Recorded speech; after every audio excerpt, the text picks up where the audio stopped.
You know, you're standing on this young lady's foot. Have you noticed that? She's not young and I wasn't. Amy, so many songs come out of bad times in life. Can you hear him? Rude. And Amy Winehouse for rehab. Can somebody wake her up this afternoon around 6 and tell her? Drunk ass. And the Grammy goes to Amy Winehouse.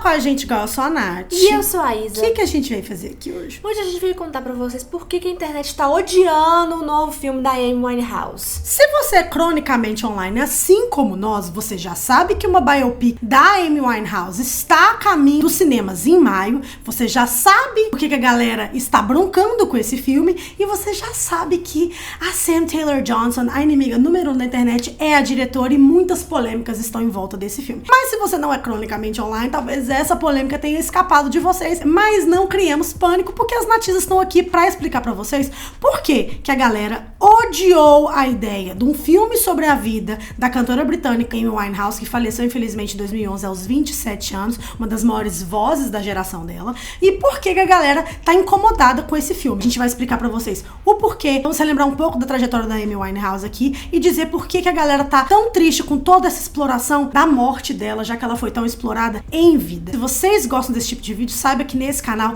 tem vários vídeos assim sobre polêmicas, tretas, vidas dos famosos e um pouco de militância, porque a gente vai militar em prol do legado da Amy nesse vídeo. Então se inscreve no canal, dá like nesse vídeo, comenta pra esse vídeo chegar em mais pessoas, nos ajude a bater 200k. A gente tem muito a agradecer a vocês, que vocês chegaram com muita força agora nesse último mês, muitas pessoas se inscreveram e a gente deve tudo a vocês, então muito obrigada. Sim, gente, muito obrigada também por começar a acompanhar a gente mais nas nossas redes sociais. Se você ainda não segue, vai lá seguir, porque tá saindo vídeo direto da gente contando fofocas pra vocês, atualizando vocês do mundo pop, então vai lá seguir, temos Twitter também. Você tem que seguir todo o universo na Tisa, tá bom? As artes estão aqui, tá, com os users, pra vocês nos acharem em todas as redes sociais. Exato, então bora pro vídeo. Quando a gente pensa na Amy Winehouse, gente, 3 coisas já vêm na nossa cabeça assim direto: a voz inconfundível, as letras muito profundas e honestas e o estilo dela, aquele cabelo que é inconfundível, aquele delineado que marcou uma geração e fez ela realmente ser uma das maiores cantoras da história. O look dela, a história dela é bem inconfundível, assim, fica bastante no imaginário das pessoas. Mas infelizmente tinha uma outra coisa que rondava sempre a vida da Amy Winehouse, que era o escrutínio da mídia, gente. Toda a imprensa fazia um circo em volta da vida dela. Pensa na imprensa como se fosse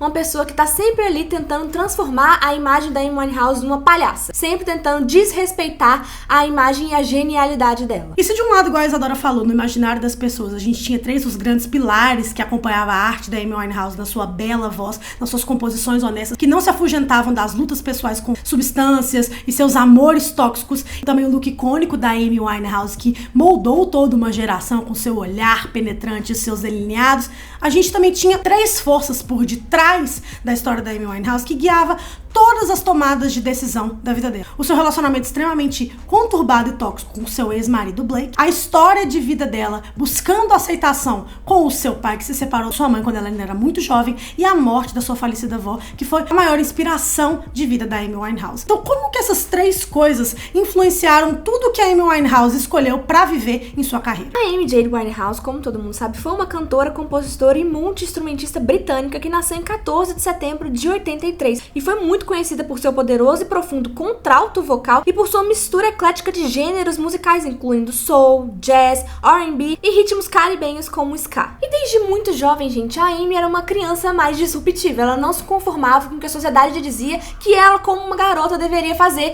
e ela era extremamente apaixonada por jazz. Era o estilo musical preferido dela. Inclusive, ela já chegou a dizer diversas vezes que as cantoras pop e os cantores pop contemporâneos da época dela não a representavam, e o sonho dela era crescer e se tornar uma artista que pudesse trazer para as novas gerações o jazz. E onde que ela conheceu o jazz? Através da avó dela, a Cynthia Winehouse, que era uma pessoa inclinada para as artes também, assim como o pai dela. Esse lado paterno dela era muito inclinado musicalmente. A avó dela, inclusive, já namorou um dos grandes cantores de jazz do Reino Unido, apresentou esse movimento e toda essa sonoridade para Amy, e foi assim que ela se encantou por esse gênero e quis trazer isso para sua arte mais velha. Como a Nath já disse anteriormente, os pais da Amy se divorciaram quando ela era muito nova, e isso foi algo que marcou muito a vida dela porque o pai dela era ausente de diversos momentos importantes pra ela. Ela não tava em recitais da escola, em momentos importantes. Isso acabou gerando nela essa busca de aprovação do pai, principalmente porque o pai também era musicalmente inclinado. Então ela queria que seu pai sentisse orgulho dela, só que ela sempre ficava com aquela sensação de que seu pai não a amava de verdade, porque essa aprovação nunca vinha. E essa aprovação não vinha também em outras áreas da vida dela. Ela teve aí vários problemas com autoimagem, dismorfia de imagem. E esses problemas mentais e essas dismorfias de imagem acarretaram pra ela uma bulimia que a acompanhou o resto da sua vida. Ela não gostava do seu próprio corpo, ela não gostava da sua aparência. Então ela era uma menina que, apesar de ter essa voz muito grande, que preenchia todos os espaços, era uma pessoa extremamente insegura. E assim que ela ficou muito famosa, essa insegurança voltou a todo vapor, porque ela era constantemente perguntada em entrevistas: o que você acha do seu look? Você não gostaria de mudar isso, não? Você não gostaria de ser diferente? Quando você pensa em popstars, o seu jeito é diferente. Você não gostaria de ser outra pessoa, não? Have they tried to mold you in any way, though, if people ask you to do things to change the way you look or speak or behave? Yeah, one of them tried to mold me into a big triangle shape, and I went, no. Nah, you know, I've got my own style. I've got my own style, and I wrote my own songs, and, you know, if someone has so much of something already, there's very little you can add. Yeah.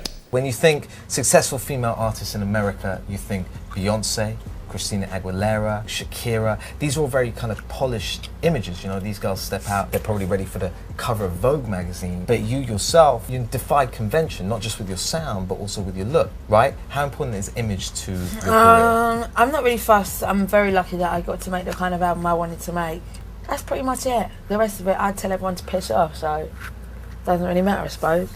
Dava pra notar que ela sempre foi julgada por isso, não à toa, por ela buscar essa aprovação eterna do pai, que era ausente, e também das pessoas ao seu redor pra ser amada. Ela desenvolveu diversos comportamentos problemáticos pra ela, como a bulimia e a dependência de substâncias tóxicas. Inclusive, na pré-adolescência, ela atentou contra a própria vida. Então, assim, desde muito pequena, ela já sofreu de todos esses problemas, principalmente por todo o histórico familiar que ela tem. E assim que ela começou a trabalhar em sua música, ela já foi descoberta aos 18 anos, e logo ela começou a trabalhar em seu primeiro álbum, que se chamaria Frank, e ele seria lançado em outubro de 2003, quando ela tinha apenas 20 aninhos. E esse álbum é puro jazz, gente. E ela já foi se tornando uma carinha conhecida pelas pessoas ali no Reino Unido. Ela já ia em talk shows, as pessoas já falavam sobre ela já era entrevistada, e ela era tida como a próxima grande promessa do Reino Unido, a próxima grande coisa que sairia do Reino Unido. Mas nada poderia preparar nem ela, nem o time dela, nem os familiares e amigos próximos dela ao que aconteceria em 2006, quando ela lançaria seu segundo álbum de estúdio chamado Back to Black. Eu acho que a gente não precisa nem contar pra vocês o impacto e o legado que esse álbum deixou. Basicamente, é um álbum que tem músicas como Rehab, You Know That I'm No Good, Valerie, Back to Black, Tears Dry on Their Own, e todo mundo conhece. São músicas icônicas que transformaram pra sempre a história do pop, trouxeram ela realmente pra um nível de estrelato poucas vezes visto, e ela é considerada a pessoa que abriu a porteira pra essa nova onda de britânicos que fizeram muito sucesso na música depois dela, como a Adele, o Sam Smith, a Dua Lipa. Inclusive, pela mídia americana, ela foi chamada da segunda onda da invasão britânica da história, porque ela estava repetindo os feitos dos Beatles, gente. Esse é o nível de fama que ela alcançou com seu segundo álbum. Ela era um momento na época, gente, tanto que em 2008 ela levou pra casa 5 Grammys, gente, entrando ali pra lista de pessoas seletas, de mulheres seletas como Beyoncé e Adele, a serem as únicas a levarem 5 Grammys na mesma noite pra casa. Todo mundo falava dela, era um momento, o nome dela pipocava na boca de todo mundo, mas o que poderia então dar errado na vida da Amy? Bom, gente, ela tava no topo do mundo, mas realmente não dava pra sair ilesa disso com tudo que ela tava passando na sua vida pessoal. Basicamente, não tem ambiente pior pra você colocar uma pessoa que tem várias questões mentais, pessoais e corporais do que o olhar público. Não há lugar pior pra um artista torturado do que esse. E ela sempre foi uma pessoa que, desde cedo, abusava de álcool, abusava de substâncias, e a vida dela piorou muito entre o lançamento do seu primeiro álbum, Frank, em 2003, e o Back to Black, em 2006, porque muitas coisas aconteceram. Depois do seu lançamento aí no mundo da música, ela conheceu o seu grande amor, que viria a ser o seu marido, o cinematografista e ator Blake Filder-Civil, que se relacionou com ela ali em 2003, 2004, eles começaram a namorar, tiveram aí um romance ardente, os dois eram codependentes um do outro, os dois eram codependentes de substâncias tóxicas, e ela começou a piorar muito toda a sua dependência química ao lado do Blake, porque ela chegava a dizer que ela queria acompanhar tudo que ele fazia, ela queria sentir os altos que ele estava sentindo toda vez que ele estava sentindo barato sozinho das substâncias que ele usava, ela se sentia só. Então ela queria acompanhar ele. E nesse meio tempo que eles se relacionaram, ele acabou terminando com ela, voltando pra sua ex-namorado, que ocasionou todas as letras aí sobre coração quebrado, que a gente vê no Back to Black. E a vozinha dela, que era a maior inspiração, basicamente a pessoa que a criou, morreu também nesse ano. Então muita coisa aconteceu pra uma pessoa que já era emocionalmente frágil, e isso foi descontado nas drogas e na bebida. Ela e o Blake reataram o relacionamento, e isso foi a pior coisa que poderia ter acontecido com ela. Ela chegou num ponto onde os médicos disseram pra ela que o corpo dela não poderia mais aguentar essa situação, que o coração dela estava mais frágil por conta dos anos de bulimia, o excesso de substâncias também teria enfraquecido o corpo dela, e que se ela continuasse desse jeito, uma situação muito ruim poderia ser gerada disso. Ela era uma menina muito franzina, que emagreceu muito em sua carreira por causa da bulimia e da dependência química que ela tinha.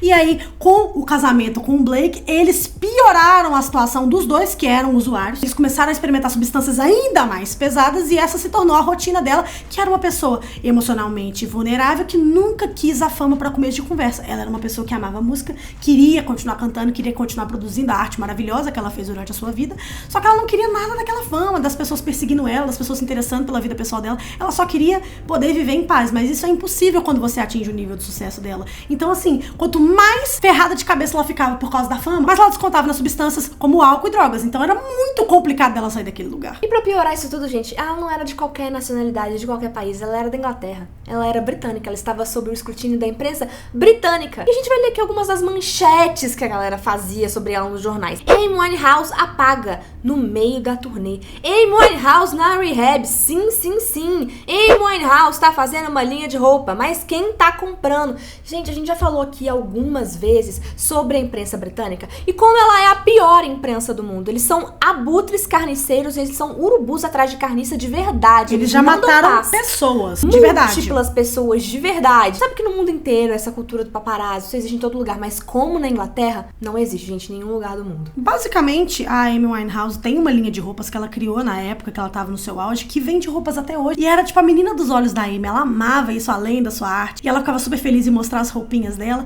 E na época, ela era apenas uma menina de 24 anos, gente. E teve um jornalista que teve coragem de comentar o seguinte: ela se veste igual um mendigo. Que roupas são essas e quem vai comprar? Você coloca nem sapato pra ir na rua. Quem vai querer comprar a linha de roupas dela? Você tem coragem de fazer chacota e palhaçada das dificuldades de problemas de uma menina de 24 anos que tá ali tentando crescer e realizar o seu sonho na música, e ainda fazendo um projeto que ela tem tanto orgulho, que é a linha de roupas dela. Sabendo que ela era uma pessoa que sofria de problemas mentais, ela sofria com bulimia e ela ainda era usuária, ela era dependente química. É muita falta de humanidade. Gente, dependência química é uma doença. É uma crueldade gigantesca o que fizeram com ela ao longo dos anos. E é isso que eu acho que os fãs da Amy mais batem na tecla. A falta de respeito com o legado dela. Mesmo ela sendo essa chacota pro mundo inteiro, as pessoas faziam piadas imorais com a vida dela. Ela era sugada pelos agentes, ela era sugada pelo pai, que via nela só cifrões, porque, tipo, nunca mola durante a infância, nunca deu o amor que um pai deve dar pra um filho.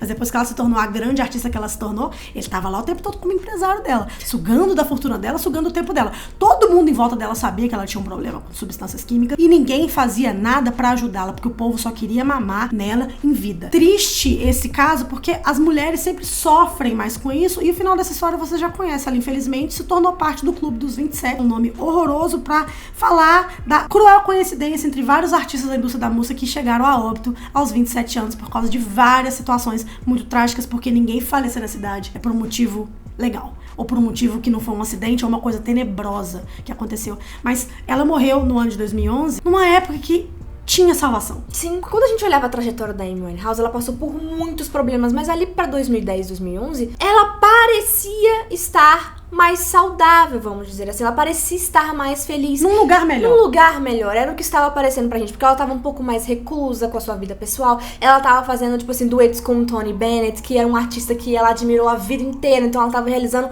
um sonho enorme da vida dela, como Amy Winehouse pessoa e não só Amy Winehouse artista. Ela já havia se divorciado do Blake, ela estava em um outro relacionamento com o empresário Red Travis, então realmente parecia que estava tudo bem. Só que ali, gente, a gente já falou aqui, né, várias vezes, que a equipe dela queria basicamente o usurpar dela. E como ela tava desde 2006 sem lançar um álbum novo, eles falaram, precisa entrar dinheiro na casa, tá faltando dinheiro aí, Amy Winehouse, vamos fazer uma turnê. E colocaram a menina que claramente não queria performar novamente o mesmo trabalho, que já era velho, e que claramente não estava pronta e preparada para voltar para encarar uma rotina de turnê. Mas fizeram isso, programaram uma turnê gigantesca pra ela, porque o capitalismo não tá nem aí pra saúde mental das pessoas. Porque é isso, né, gente? Tipo assim, eles viam ela como dinheiro, uma fonte pra alimentar pessoas. E quando a gente lida com pessoas que sofrem de dependência química, a gente sabe que muitas vezes eles tentam compensar. Eles param de usar drogas mais pesadas, mas descontam no álcool ou descontam na comida. Todo mundo passa por essas situações. A gente sabe como é muito complicado. E ela era uma pessoa severamente afetada em sua mente também. Ela sofria com depressão profunda.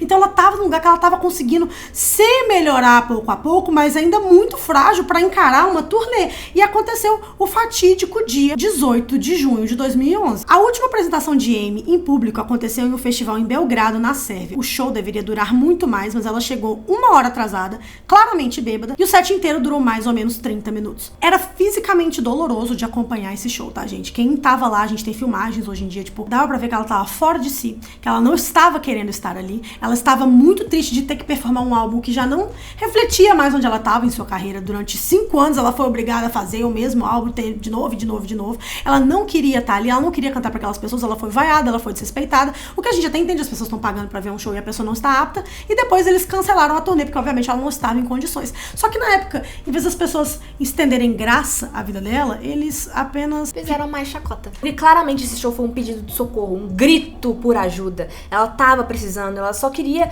que alguém a amasse, que alguém se preocupasse com ela e não fizesse chacota com ela e realmente ligasse pro que ela tava pensando, pro que ela tava sentindo. E não era o caso, né? Ela não encontrou isso em ninguém. E basicamente ela poderia ter sido salva se alguém tivesse chegado pra ela e amado de verdade. Todas as pessoas que viram ela nesse show, digo da equipe dela que poderiam ativamente fazer alguma coisa, viram ela nesse estado e não tentaram nada durante 1 mês. E 1 mês depois, ela veio a óbito, gente, porque o coração dela tava muito frágil por causa de anos de dependência química, de bulimia. Ela simplesmente não aguentou. Quando ela foi encontrada, infelizmente, morta na sua casa, ela tava com 4 vezes mais álcool no seu sangue, que é permitido pra você pegar um carro. São taxas exorbitantes, então assim, o coração dela simplesmente não aguentou a overdose. Então, muito triste de ver que ela foi explorada até o final. E aí a gente entra nesse novo filme, né? Por que que as pessoas estão tão putas com tudo isso? Porque, primeiramente, gente, quando a gente vê uma biopic sendo feita sobre uma pessoa que já faleceu, geralmente, essa pessoa já faleceu tem uns 20, 30 anos, já tem um tempo considerável que isso aconteceu. A Amy não tem nem 15 anos que isso aconteceu. Então as pessoas estão falando, tipo, ela foi explorada a vida inteira por abutres que queriam o dinheiro dela e agora, em morte, ela não consegue descansar porque as pessoas estão querendo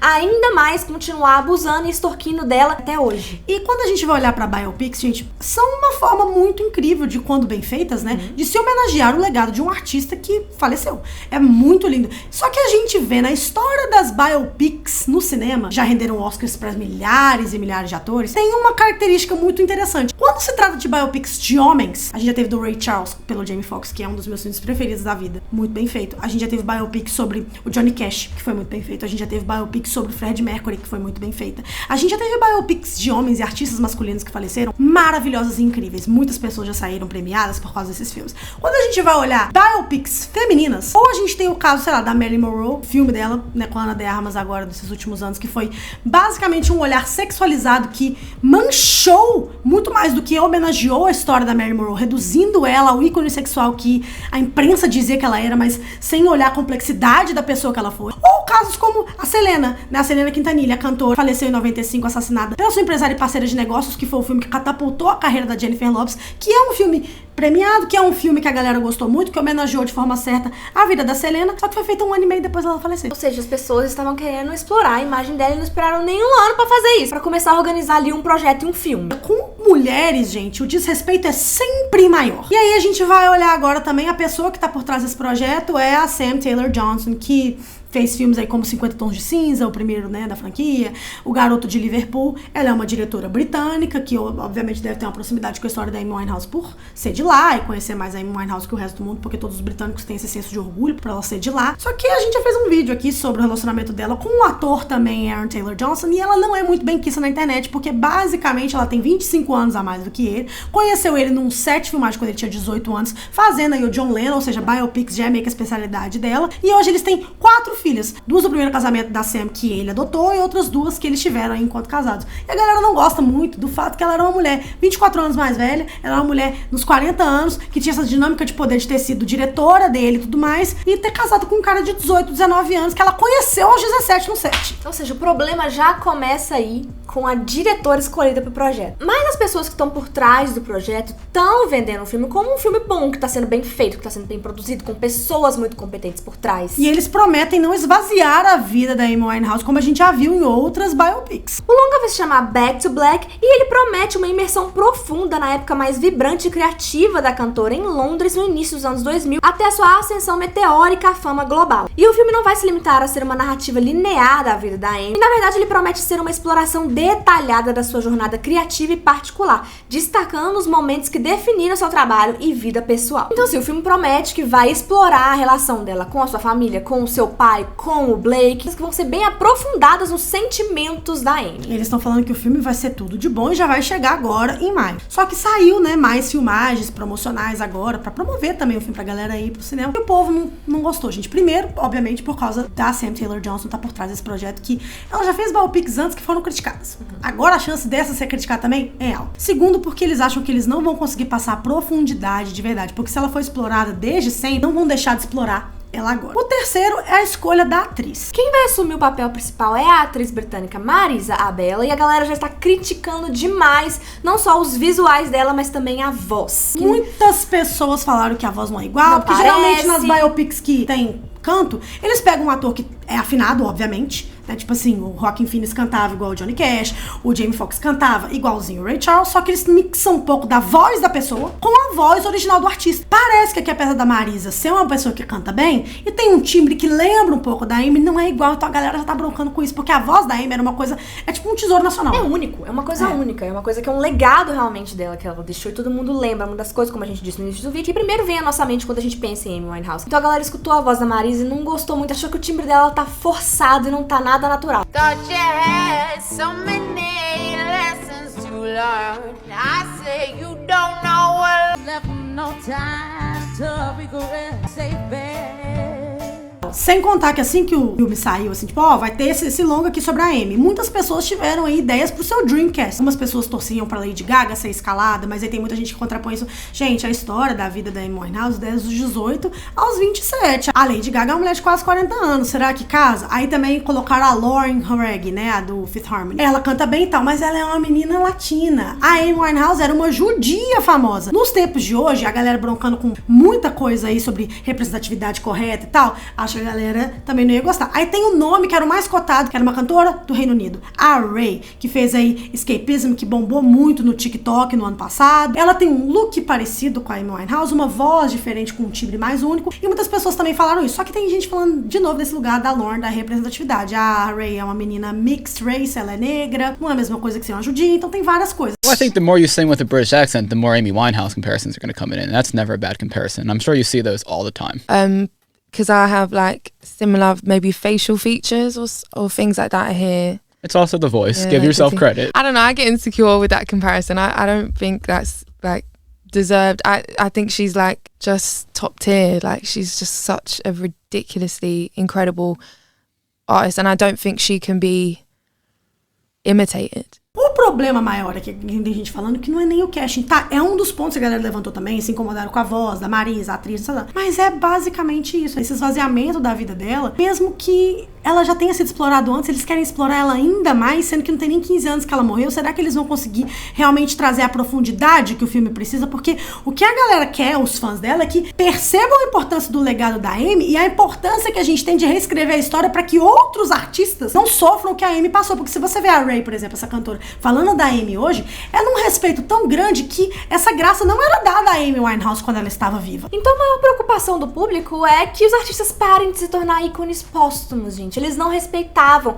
a Amy Winehouse quando ela estava viva e agora estão querendo dizer que vão respeitar, mas sinceramente, isso é respeito mesmo? Vão respeitar de fato? Usar a imagem dela novamente pra ganhar dinheiro e explorar todo o sofrimento dela é respeitar ela mesmo? Essa que é a preocupação das pessoas. Esse filme vai ser de fato respeitoso com a trajetória da Amy? Ou só vai romantizar a trágica vida de uma menina que foi explorada de todos os lados até ela falecer aos 27 anos? É aí que tá, entendeu? Essa que é a preocupação das pessoas. Então é isso, gente. O que vocês acham sobre isso? Vocês estão preocupados com esse filme? Vocês estão ansiosos? Comentem aqui que a gente quer saber a opinião de vocês. Eu quero dar benefício da dúvida pra essa atriz, porque eu acho que não é culpa dela. Você não aceitaria, tipo assim, um trabalho desse nível com uma pessoa que você ama e respeita? Eu acho que o problema não tá nisso. Eu acho que o problema realmente tá em quem tá fazendo o projeto e se eles vão fazer jus à vida e à trajetória da Amy. Vai seguir a gente nas redes sociais, se inscreve no canal, tudo certo, gente. Um beijo. Tchau.